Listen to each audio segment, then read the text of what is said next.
Good morning, everyone, and welcome to our webinar on boosting e-commerce sales with winning Ber Month promo strategies. My name is April DeLoran, and I'm your business advisor from Odoo Asia Pacific. If you have any questions later on, you can email me at amda@odoo.com. Here is our agenda for this session. We'll start with a bit of introduction about Odoo, and then we'll talk about e-commerce promotions and key challenges. And then we'll see how Odoo can address these challenges. And after that, we'll have time for some of your questions. Okay, so let's start with what is Odoo. So Odoo is a tech company that caters to companies of every size, from small to medium enterprises to mid-market and even to larger corporations. We provide an ERP solution that is robust, user-friendly, and dynamic. Now, Odoo is an all-in-one management software. And what sets it apart from other ERP solutions is its user-friendliness. It is simple, it is flexible, and it is very much usable. Now, sa global presence naman ni Odoo, since starting in 2005 in Belgium, we have already grown and expanded our operations. Ngayon, meron na tayong 19 offices globally, with over 16,000 official Odoo partners and over 15 million happy users. So meron na tayong established presence and credibility all around the globe. Just in Asia Pacific alone, in a span of 1 year, we were able to open 2 new offices, one in Indonesia and another one in Australia. And now, these are just some of the businesses na gumagamit na ng Odoo for their operations. So as you can see, marami tayong mga kinikater na industry, from construction to manufacturing, meron from retail, meron din from consultancy, and other industries pa. This is all thanks to the customizable and flexible nature of Odoo. Now, with these companies, we noticed a pattern. Before starting Odoo or before integrating Odoo, gumagamit sila ng maraming applications. Meron silang application for accounting, meron for CRM, meron for sales, separate din for inventory, ang daming applications na hindi nagko-connect-connect. Now, this setup is a headache for businesses. Ang hirap mag-consolidate ng data, ang hirap gumawa ng report because you don't have a single source of truth. It is very inefficient. Now, that is where Odoo comes in, by providing a single platform for all of your operations.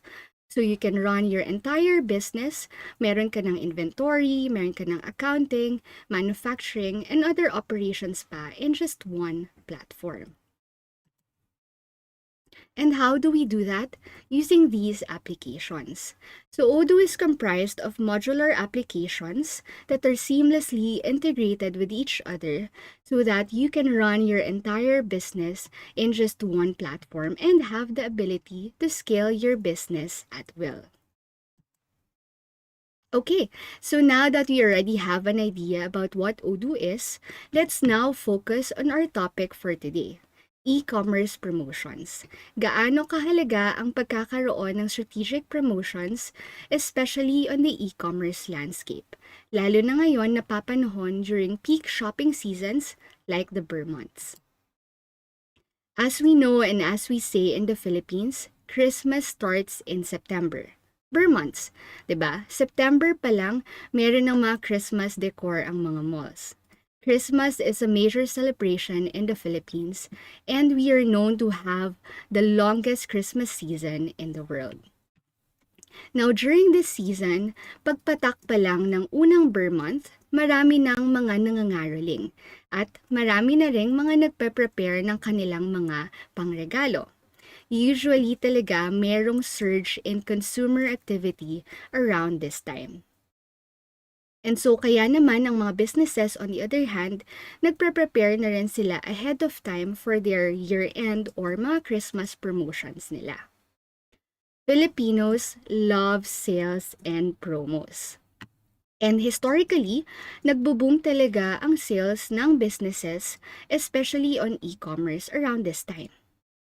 Now, in the past years, we have shifted from traditional shopping behaviors, from buying from physical stores to now just buying online at the comfort of our homes. Now, when we need something, what is our first instinct? Is to check and buy online.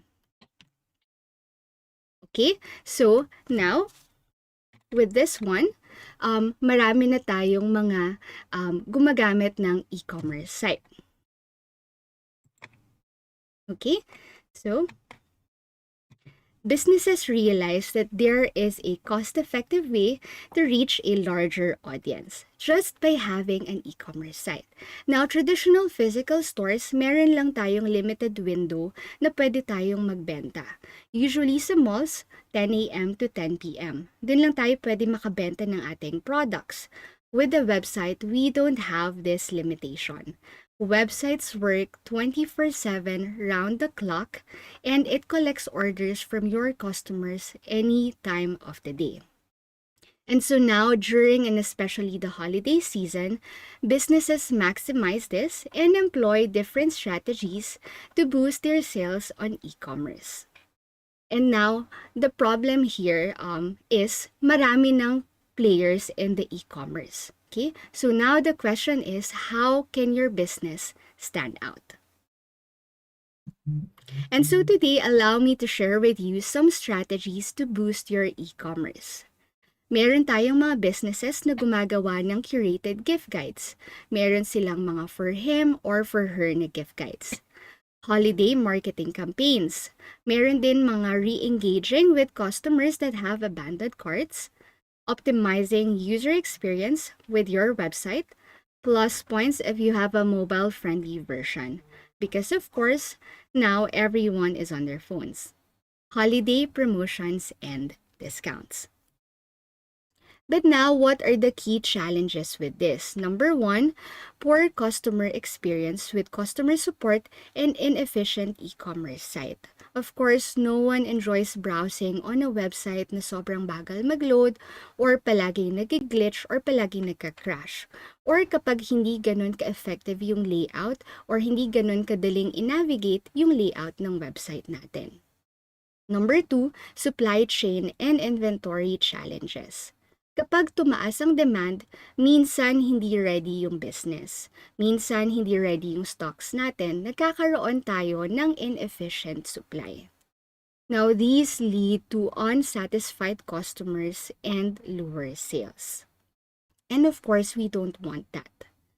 So today, let's see how Odoo can help us address these challenges and help us boost our e-commerce sales. So for our use case today, let's take a look at Star Central Inc. Star Central Inc. is a local Filipino brand with an up-and-coming skincare line which focuses on organic ingredients. They have been in business since 2019 and they have just started to sell on e-commerce. Now with the upcoming holiday season, let's see how we can help Star Central Inc. boost their e-commerce sales. Okay, so let's switch to our database. So this is our Odoo homepage. Dito sa ating gitna, meron dito yung ating mga applications, no? So para lang siyang mga mobile applications.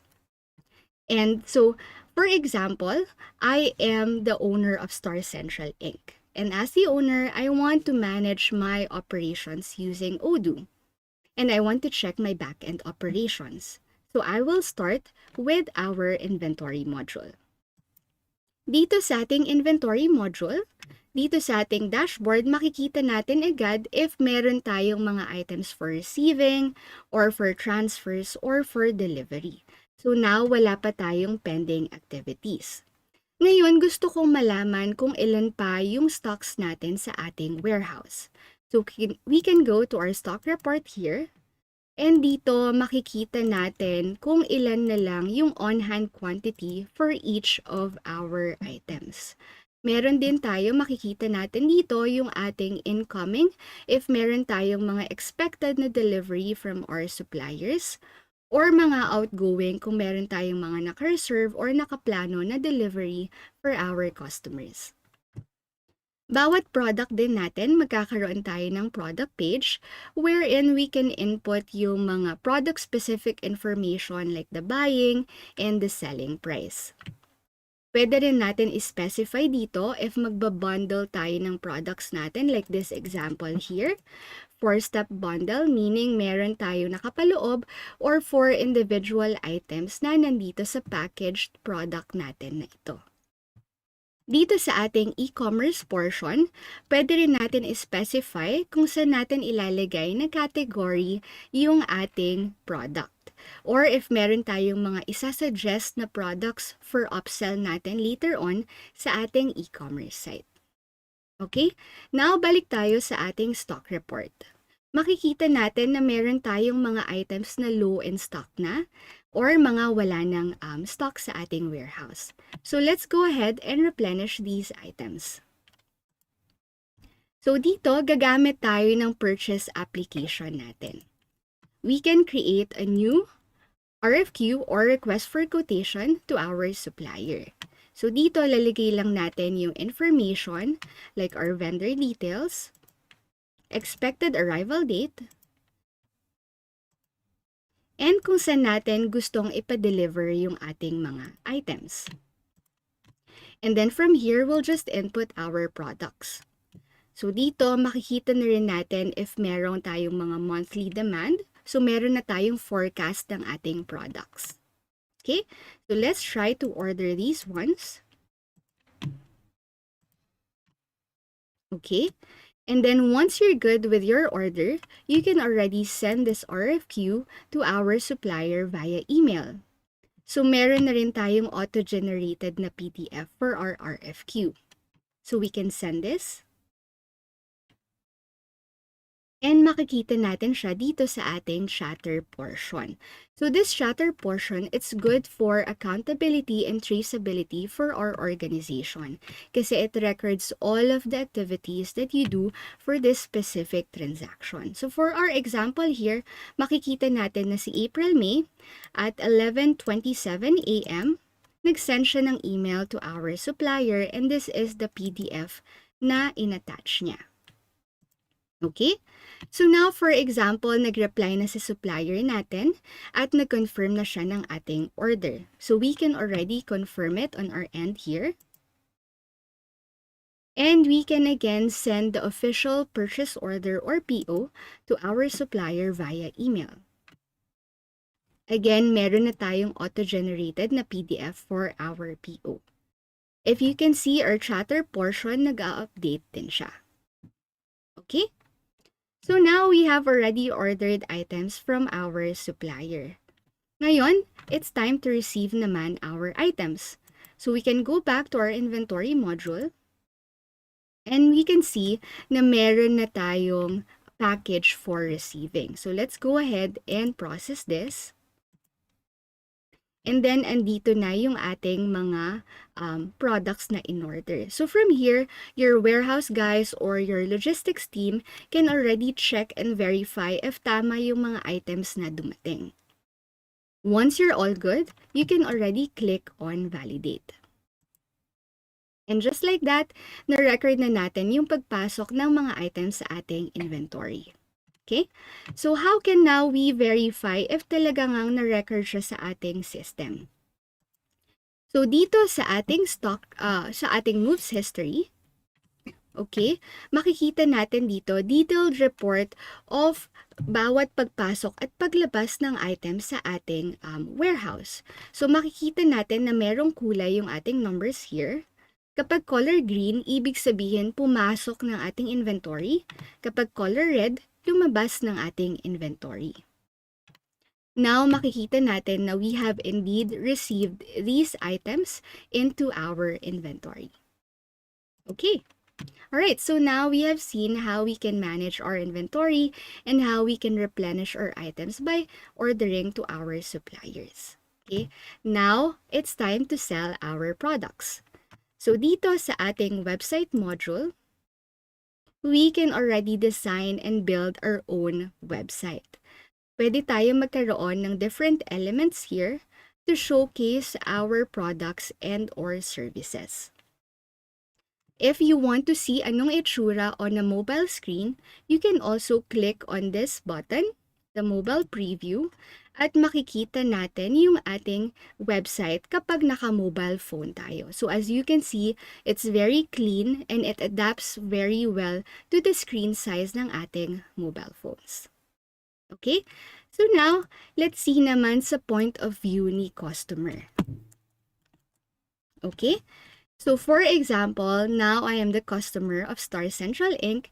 and I want to buy some new skincare products.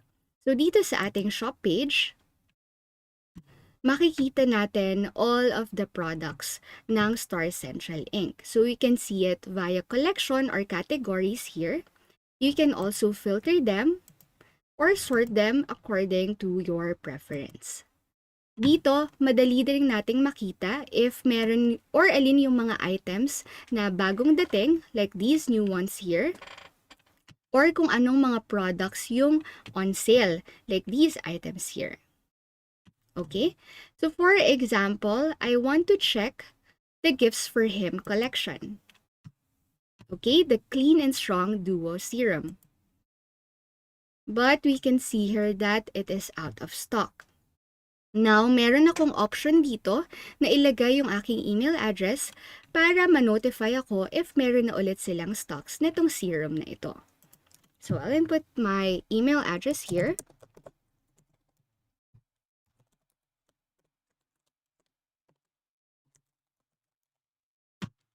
And I'll send this.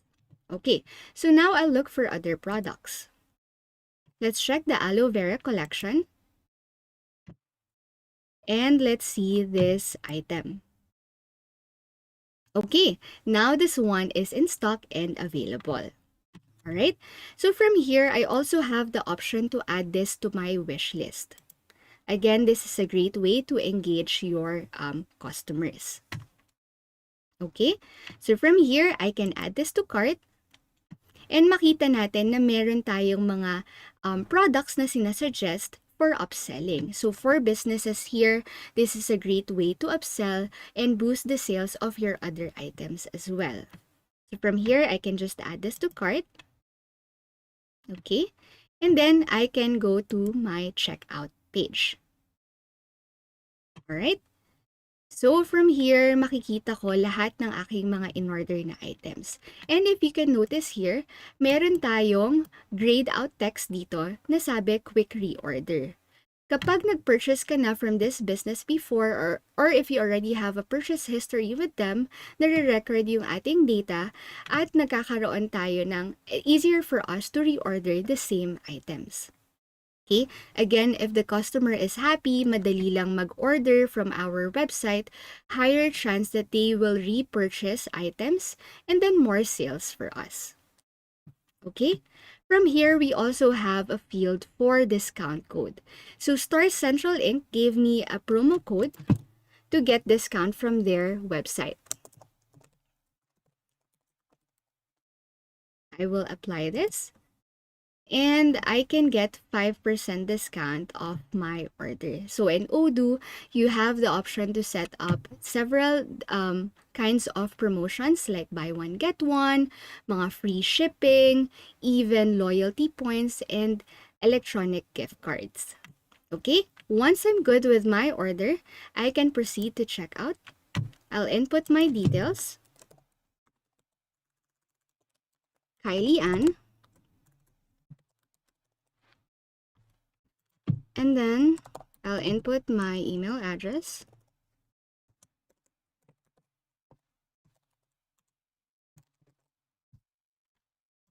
My street number.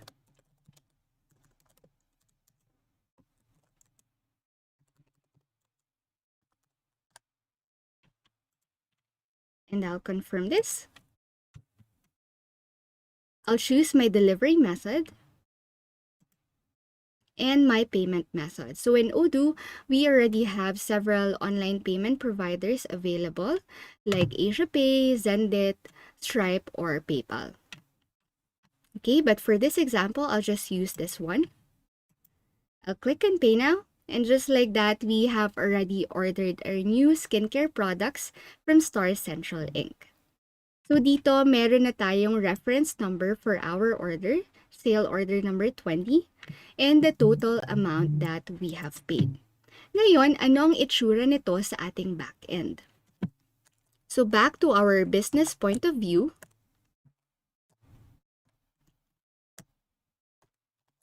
so dito tayo. And dito sa ating homepage, we will use our sales module. Okay, so hanapin natin yung ating reference number, sale order number 20, and nandito na lahat ng information from our customer. Ang kanyang information and also the items na in-order niya sa atin. Dito sa ating chatter portion, makikita rin natin na meron na tayong recorded payment transaction. So now, all that's left to do is to prepare and deliver our items. So again, we can go to the inventory module to prepare our items, but we already have an easy access button here for delivery. So with just one click, we can already go to our delivery page. Okay, so from here, andito na ulit yung listahan ng mga items natin, and we can already see if our items are available or not available. So for our example here, available and ready to go naman lahat ng items natin. From here, pwede na rin tayo mag-print ng mga forms natin like picking slip or delivery slip. Okay, once everything is good, we can already validate this. Okay, so now ulit na record na natin yung paglabas ng items natin from our inventory. Okay, so far we have seen how we can manage our inventory, replenish our items, sell our items in our e-commerce site, and manage our customer sale orders. Now, another important part of any business is the after sales. So let's go back to our customer point of view. Balik tayo sa ating homepage. And now we have a few options here kung paano natin i-contact yung customer support ng Star Central Inc.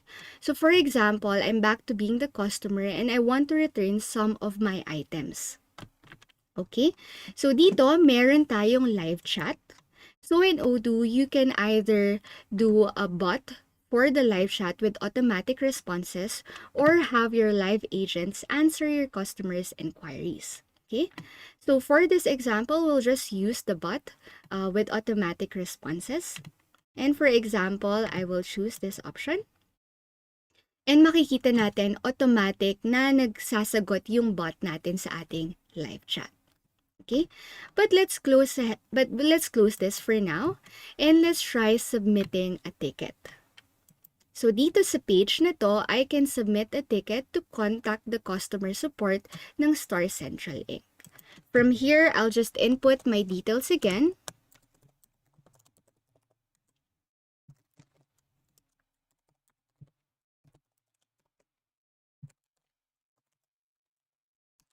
And the order number natin. And the message subject. Return of items.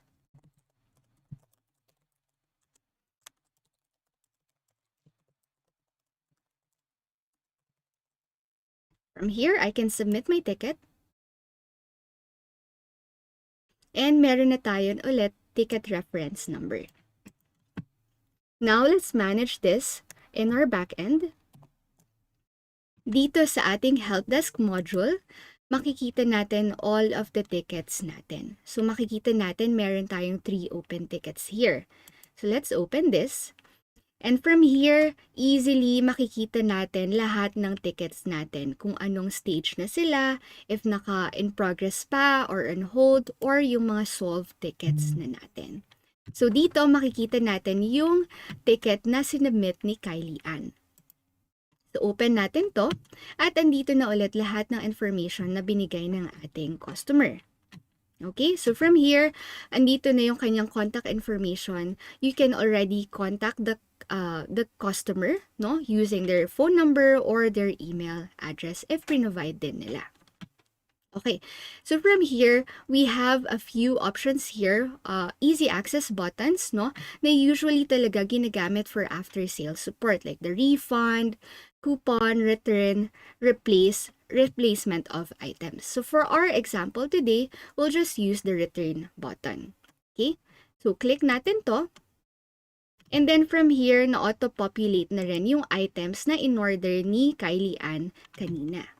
So, dito, ito-choose lang natin kung ano yung mga items na gusto niyang ibalik. So, for example, is this one. Okay. And then, I will click for return. Okay. Once this is good, we can already validate this.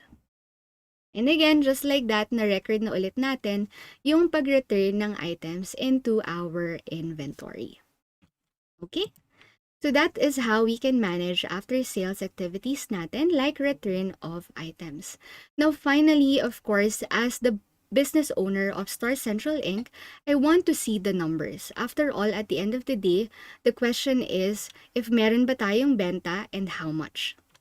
So dito sa ating dashboards module, makikita natin all of the pertinent information, no? Like the total revenue natin, ano yung monthly sales natin, top quotations or top sales orders. If meron tayong mga abandoned carts, and ano din yung mga top products natin para alam natin kung ano yung mga best-selling items natin. Okay? If you want to see e-commerce specific na metrics, we can also go to the analytics page of our website module. And makikita natin yung numbers like the click rate, conversion rate, kung saan nanggagaling yung mga website visitors natin, makikita rin natin dito.